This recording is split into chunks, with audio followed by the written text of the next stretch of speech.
comes to be the abandoning of the reason factor, and how there comes to be the future non-arising of the abandoned factor. So that means you use same things, you use the harmonious factors right above. So under the 6 bases, he said, in this way, one avoids observing mind, observed as mind, observes internally. One avoids observing mind, observed as mind, observed externally. One avoids observing mind, observed as mind, observed both internally and externally. One avoids observing in mind, observes their nature of arising. One avoids observing in mind, observes their nature of vanishing. One avoids observing in mind, observes their nature of both arising and vanishing. And one avoids independent, not clinging to anything in the world. That is how a person avoids observing mind, observes as mind observes in terms of 6 internal and external bases. So these are the 6 sense bases. You got it? Now he's going to talk about the 7 enlightenment factors. So what are the 7 enlightenment factors? We have to know it. Then when you meditate, then you can experience that. Again, bhikkhu. Bhikkhu means what? Monks. A bhikkhu avoids observing mind, observed as mind, observed in terms of the 7 enlightenment factors. How does a bhikkhu avoid observing mind, observed as mind, observed in terms of the 7 enlightenment factors?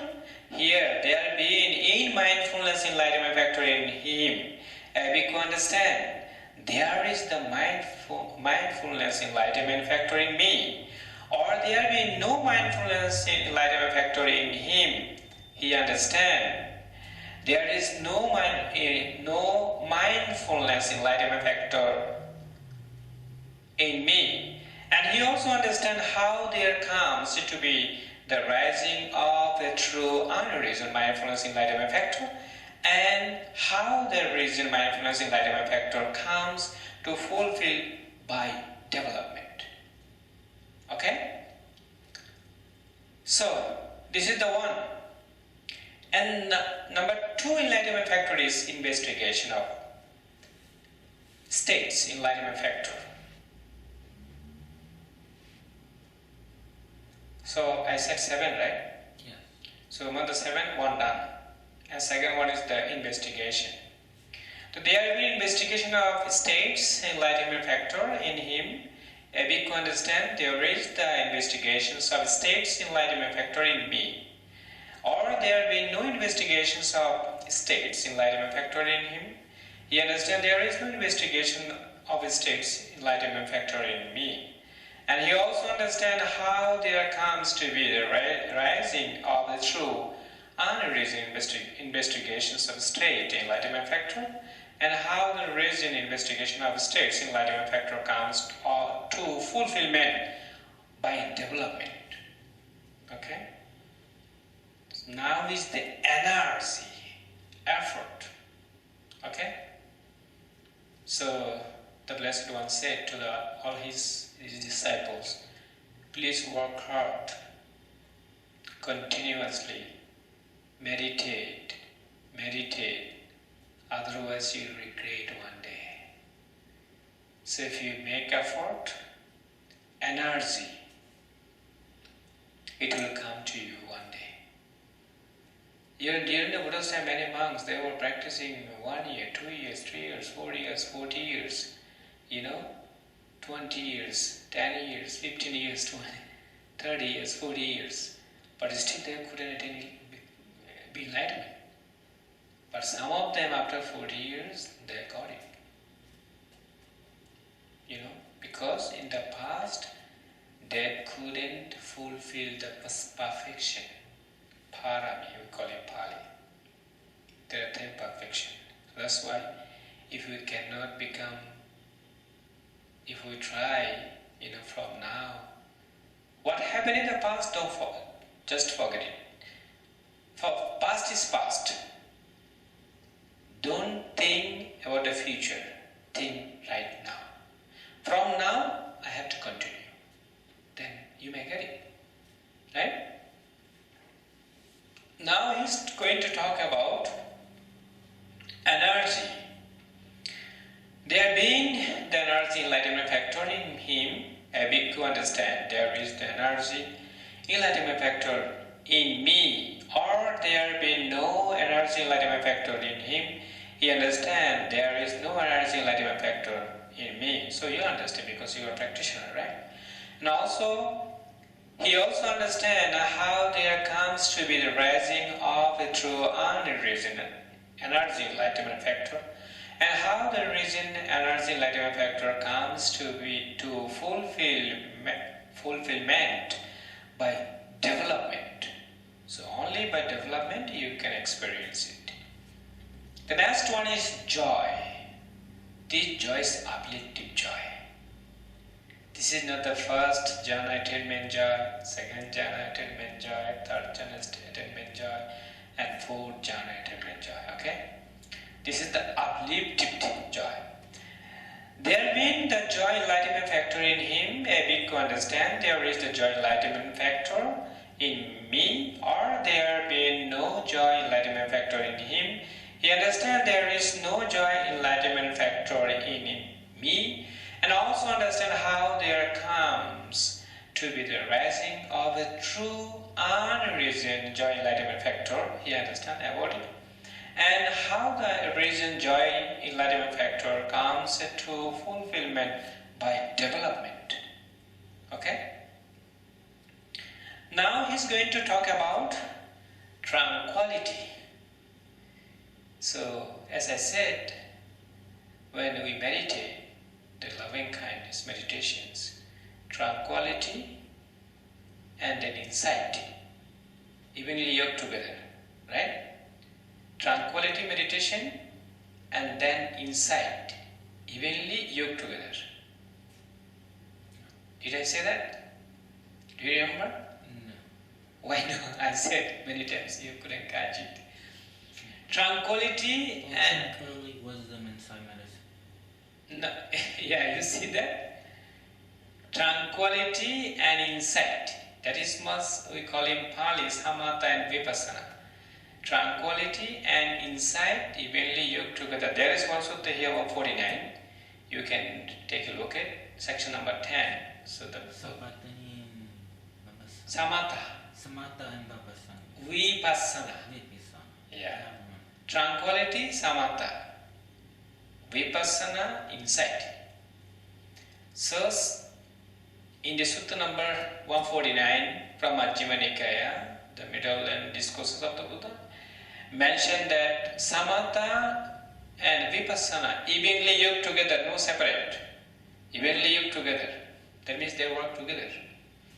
They never separated. So here said, there being the tranquility enlightenment factor in him, a bhikkhu understand there is the tranquility enlightenment factor in me, or there be no tranquility enlightenment factor in him, he understand there is no tranquility enlightenment factor in me, and he also understand how there comes to be the rising of true unreason tranquility enlightenment factor, and how the reason tranquility enlightenment factor comes to fulfillment by development. So when it is rising into your mind, you know it, you understand it. When it doesn't arise, you also know it, you understand it. So this is called, you have the knowledge about it. Now he's going to talk about the last one. The last one is here, the translation is the concentration, but I don't want to use this word. I see instead of concentration, I use the collectedness. Okay? Collectedness. Your mind is calm, collected into one pointed. So, there being the collectedness, enlightenment factor in him, a bhikkhu understands, there being the equanimity, enlightenment factor in him, and we can understand. So when your mind is collected, calm, peaceful, you know it, and when mind is have balance, equanimity, you know it. So now at the end of the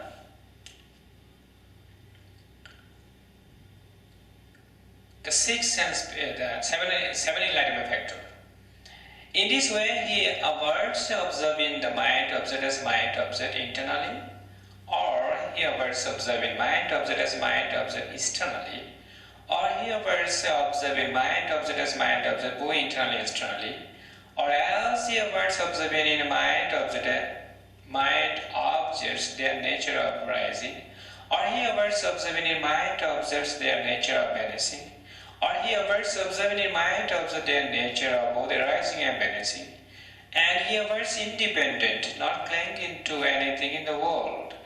That is how a bhikkhu, a meditator, avoids observing mind object as mind objects in terms of the seven enlightenment factor. Clear? You understand, right? Now he is going to talk about the Four Noble Truths.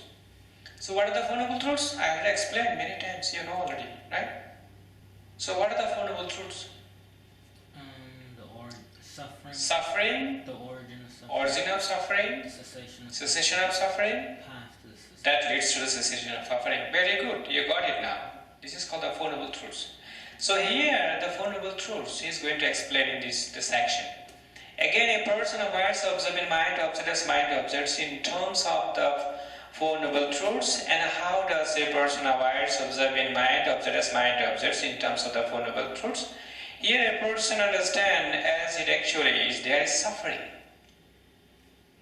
You already said that before, right? Dukkha. And then they understand as it actually is. This is the origin of suffering, samudaya. Craving. They understand as it actually is. There is the cessation of suffering, nirodha. They understand as it actually is. There is the way leading to the cessation of suffering, magga. So you have to learn Pali too. Suffering, dukkha. You repeat after me. Suffering, dukkha. And then origin of suffering, samudaya. And then cessation of suffering, nirodha. And then the way that leads to the cessation of suffering, magga. So these four are called the Four Noble Truths. Okay? So now he is going to talk about insight. As I said, every foundation have insight. He explained in this sutta. In this way, one avoids observing mind object as mind object internally, one avoids observing mind object as mind object externally, one avoids observing mind object as mind object both internally and externally, one avoids observing in mind object their nature of arising, one avoids observing in mind object their nature of vanishing, one avoids observing in mind object their nature of both in arising and vanishing, impermanent, right? Because they are arising, passing away, and one avoids independent, that means neutral, and not clinging to anything in the world in this body and mind. This is how a bhikkhu, a person, a meditator avoids observing mind object as mind objects in terms of the Four Noble Truths. Clear? Yeah. So they hear one things when he's talking about arising, passing away, neutral, everything. So he see, noticed here one stay the usual, impermanent, anicca. Repeat after me. Impermanent, anicca, dukkha, suffering, dukkha, and then impersonal, anatta. Yeah. So you see, impermanent, anicca, suffering, dukkha, impersonal, anatta. We say in the scriptures you will get in the sutta, the non-self. But I use the impersonal, it's the proper word for the meditators, So instead of non-self, I use the impersonal. So, you got now Four Noble Truths. Alright? So now the end of the sutta, conclusion. Wow, I was thinking that this is very long, but it's going to finish now. If anyone should develop these four foundations of mindfulness in such a way for 7 years, how many years? 7 years. One of two fruits could be expected for them. Either final knowledge here and now, or if there is a trace of clinging left, non-deterrent. That means in your mind, if you have little bit clinging, you will not be able to attain highest peace, arahant. But you will attain anagami, non-deterrent. Okay? So that's why he said, if there is a trace of clinging left, non-deterrent, you will attain non-deterrent, anagami. So, what is the meaning of anagami? Do you want to know that? Yeah. Okay. So anagami means free of lust and hatred.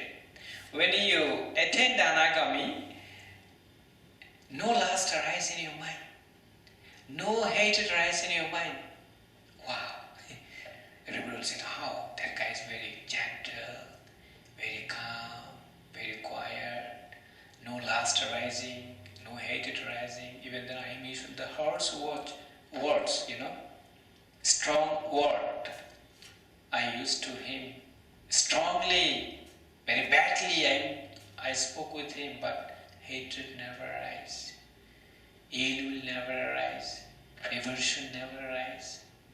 So these two things you will destroy from your mind, lust and hatred, when you become anagami, non-determinate. Clear? So, what this doesn't say that you could be attained anywhere from the Sotapanna or the Arahant resident both. So, our final goal is to attain highest peace Nibbana. Okay? So, that's why what you have to do, if you give up everything, no craving, no hatred, no delusion, because you understand of what is suffering, dukkha, what is origin of suffering, samudaya, what is the cessation of suffering, nirodha, what is the way that leads to the cessation of suffering, magga.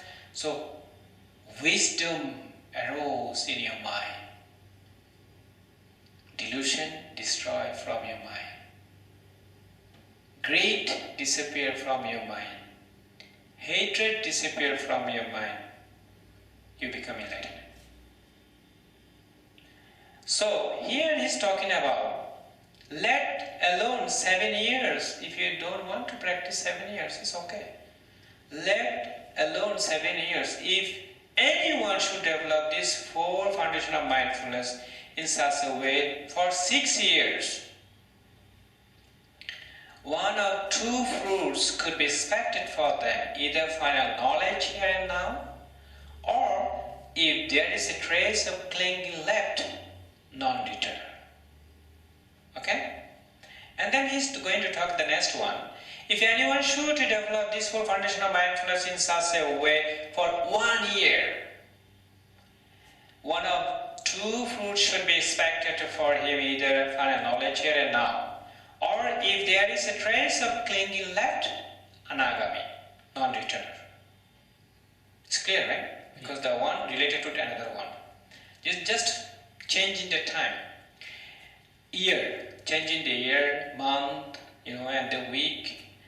If anyone should develop this 4 foundation of mindfulness in such a way for 1 month, one of the two fruits that could be expected from them, either final knowledge here and now, or if there is a trace of clinging left, anagami, non-deterrent. If anyone should develop this 4 foundation of mindfulness in such a way for half a month, 15 days, one of two fruits could be expected for them, either final knowledge here and now, or if there is a trace of clinging left, anagami, non-deterrent. Let alone half a month, because meditators, if anyone should develop this 4 foundation of mindfulness in such a way for 7 days, how long? How many days are you practicing? 7. Well, How many days? How are you practicing? 6. 6. You are 6 days, but you came here for 10 days, right? But here said only 7 days. 7 days, one of the 2 fruits could be expected for them. Either final knowledge here and now, or if there is a trace of clinging left, non-returner, anagama. Within 7 days, people can become enlightenment. Can I expect that? So Buddha said here. He's giving a talk to the monks. You have potential to attain enlightenment within 7 days. First 6 years. And then what? First he said 6 years, right? Let me see. Yeah, first 6 years, 7 years, I'm sorry. 7 years and then 6 years. And then he said 1 year. And then he said 1 month and half month. Then 15 days, half month, and then 7 days. You have potential to attain, to become enlightened. So do you want to get it? So everybody want to get it. Everybody want to eradicate greed, hatred and delusions from their mind, and they want to be peace. Enlightened, the noble person. So it was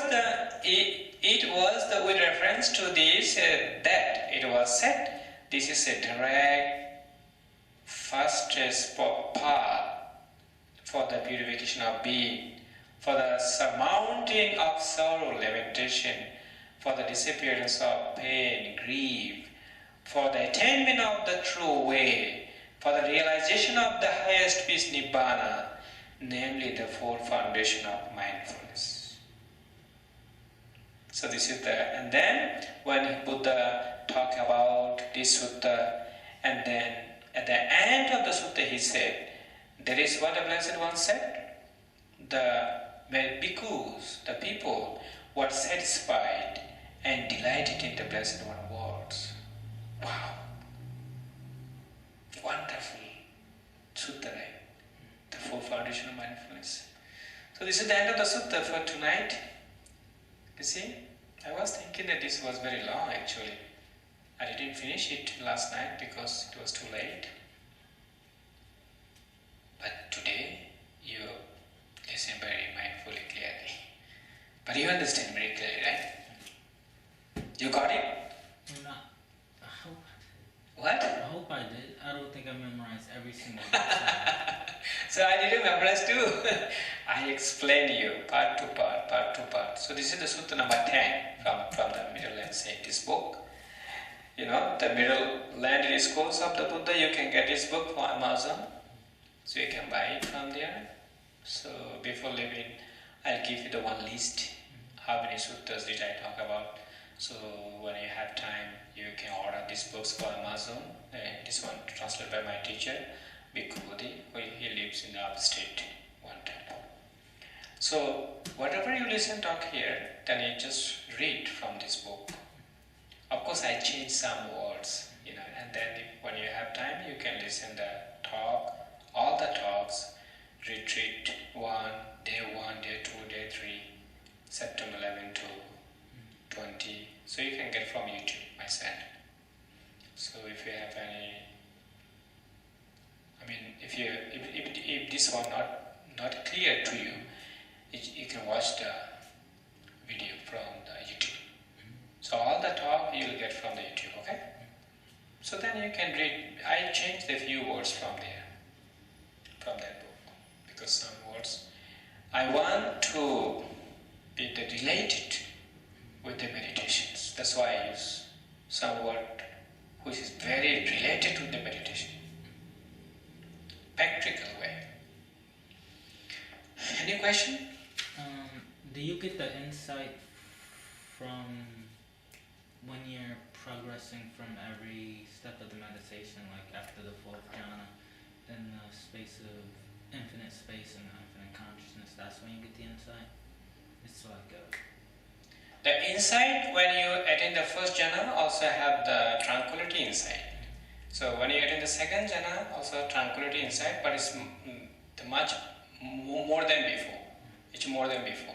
When you attain the third jhana, also have insight and tranquility. It's more than before, more developed than before. So when you attain the fourth jhana, also have the insight and tranquility. Insight, but much developed than before. Then when you attain the compassion, the base of infinite space, compassions, you also have tranquility inside, much developed than before. And then when you attain the base of infinite space, joy meditation, you inside much developed than before. Okay? And when you attain the nothingness, the base of nothingness, equanimity, then your inside very strong, very strong. You know? Of course, tranquility also there, and then you inside will be very strong. That moment. This is called equanimity. That stage. From that stage, you will gradually the base of the perception, non-perception, the path of infinity, the path of mystery mantra, the fruition of mystery mantra is called Sotapanna, the path of one's returner, the fruition of one's returner, Sakaragami, the path of non-returner, the fruition of non-returner, Anagami, the path of Arahant, the highest peace, the fruition of the highest peace, Arahant. We call Nibbana also that time. You become enlightened. So you destroy greed, hatred and delusion, everything gone from your mind. So you become noble person. So when you attain the Sotapanna, Sakadagami, Anagami, Arahat, you are already noble person. Among the 8 path of instrumenta, fruition of instrumenta, even path of instrumenta you attain, then you are noble person. Among the 8, anyone, if you attain that, you are noble one. Clear? Yeah. Any more question? And the joy alignment factor, it's the one with the... That one is the ablative joy. Ablative joy is the infinite consciousness joy, right? No, this is the different things, because there's a 7 enlightenment factor. So this 7 enlightenment, you'll